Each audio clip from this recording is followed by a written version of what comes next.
buenos días, tengan apreciables alumnas y alumnos. Es un gusto para su servidora en esta ocasión poder impartir la materia que lleva por nombre Proyecto de Investigación de Derechos Humanos 1.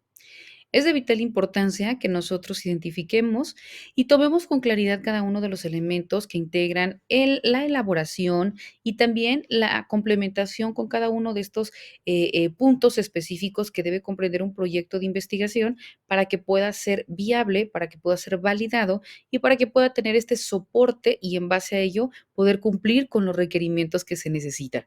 Cuando nosotros hablamos de este proyecto de investigación, es importante que nosotros planteemos cuáles van a ser los elementos importantes que lo detonan, como por ejemplo la investigación científica en el siglo XXI, cómo influyen estas nuevas tecnologías de la información precisamente dentro de este proceso de investigación, cuáles son las justificaciones y razonamientos que existen, cómo son todos aquellos modelos epistemológicos con los que se deben de contar y demás elementos importantes que sin duda alguna van a ser de vital trascendencia para que pueda existir una correcta elaboración. Cuando nosotros hablamos propiamente de la investigación científica en el siglo XXI, vemos que esta investigación científica pues tiene un propósito, ¿no? Y es lograr la búsqueda de todas aquellas razones por las cuales se desarrollan todos los diversos fenómenos y todos los procesos para obtener consideraciones sobre la existencia de los fenómenos y también de la validación de cada uno de los puntos en particular. Por ello, la investigación científica en materia de derechos humanos nos indica que va a ser aquellos que soporten, que doten de reconocimientos y de validez a los derechos humanos como tal. Recordemos que los derechos humanos son todos aquellos derechos inherentes a nuestra condición de persona y que por esa simple y especial naturaleza, pues van a ser objeto de protección y de validación. Ahora bien, cuando nosotros hablamos de un proyecto de investigación, este proyecto de investigación nos dice que está comprendido por partes. Estas partes, a su vez, contemplan pasos que se deben seguir para poder llegar a una validación. Vemos que un proyecto de investigación es todo documento metodológico. ¿Por qué hablamos de una cuestión metodológica? Porque tiene que llevar una serie secuencial de pasos para llegar a un fin. Debe existir un antes, un durante y un después de manera secuencial, ordenada, cronológica y que mediante esta forma de desarrollo podamos validar la información que dentro de este proyecto se plantea. Por eso se dice que dentro de esta cuestión o documento metodológico se explica y se describe de manera detallada todo aquel conjunto de procedimientos que se pueden emprender, partiendo luego entonces de una hipótesis. Esta hipótesis no es otra cuestión que todos aquellos elementos que de primer contacto tú como investigador tienes y que puedes emitir un juicio anticipado o un resultado sin poder haberlo validado. Por eso se dice que la hipótesis es una respuesta inmediata. Por ello, ante esto se persigue el apoyo bibliográfico para poder acreditar o para poder desacreditar esta hipótesis.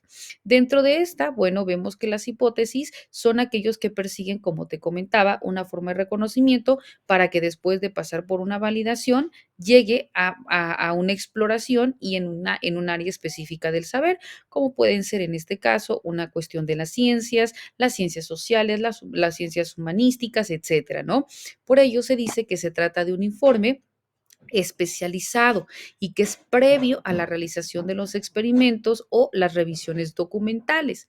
Vemos que dentro del proyecto de investigación se suelen emplear propiamente dentro de los ámbitos académicos o científico-tecnológico. ¿Por qué? Porque son aquellas áreas que forman específicamente las cuestiones de investigación y que cuentan con proyectos financiados para poder desarrollarlos en un área en particular del saber humano. Los proyectos de investigación son evaluados específicamente ¿para qué? Para que se pueda validar prácticamente el contenido o la veracidad que en ellos se desprende. Por ello, se debe decidir si el investigador o grupo de investigadores se propone una investigación posible, valiosa y digna de poder confiarlo, ya sea para el esclarecimiento de una tesis, de un título, de un grado académico, de una obra literaria, no lo sé, dependiendo cuál es el objeto que se persigue. Existen diferentes autores que van a determinar las partes de un proyecto de investigación. Sin embargo, todos estos pueden variar dependiendo la naturaleza o las formas en que lo integren. Es importante que con independencia de las formas o de las partes en que se integren estos proyectos, todos ellos lleven lo que se conoce como modelos epistemológicos. Cuando nosotros hablamos propiamente de estos Modelos epistemológicos, ¿qué vamos a entender? Son aquellas formas de reconocimiento específicamente hablando, que están basados a partir de teorías. Pueden ser teorías objetivas, es decir, teorías objetivistas, teorías subjetivistas, pueden ser también estudio de leyes del pensamiento, pueden ser también teorías dialécticas, o sea, pueden comprenderla o pueden tomarla diferentes elementos, repito, que dependiendo de su eje o dependiendo de la naturaleza de estas, pues le pueda dar sentido. Cuando nosotros hablamos de estas formas de reconocimiento o de estos elementos importantes dentro de los modelos epistemológicos, vamos a encontrar primero, vamos a partir acerca de las teorías que le dan sentido. Y primeramente encontramos las teorías objetivistas, pero para ello vemos que para entender este concepto o significación de modelos epistemológicos, vamos a partir de qué es la epistemología. Y vemos que la epistemología es el estudio de la ciencia ya lograda, ¿no? Y también de toda aquella actividad científica que busca en un momento determinado consumarse.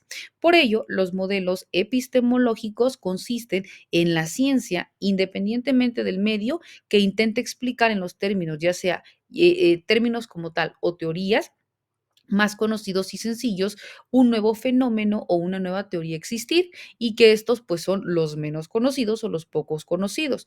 Por ello, existen dos tipos de modelos, los teoréticos y los materiales o mecánicos. En los primeros se utilizan conceptos o teorías conocidos o tradicionales y en los segundos se utilizan elementos visuales como maquetas o como dibujos. En ese sentido, bueno, vemos a los modelos teoréticos de la ciencia y las cuestiones que son reservadas para poder describir las características de las más importantes orientaciones en la historia del conocimiento humano. Por este modelo se establecen también los conceptos que tengan unidad y que permitan una comprensión cuando menos parcial de toda la amplitud o de toda aquella complejidad que existe dentro de un fenómeno. Estos conceptos son los de teorías objetivistas y subjetivistas del conocimiento, así como también de las posturas epistemológicas con sus diversas denominaciones y corrientes.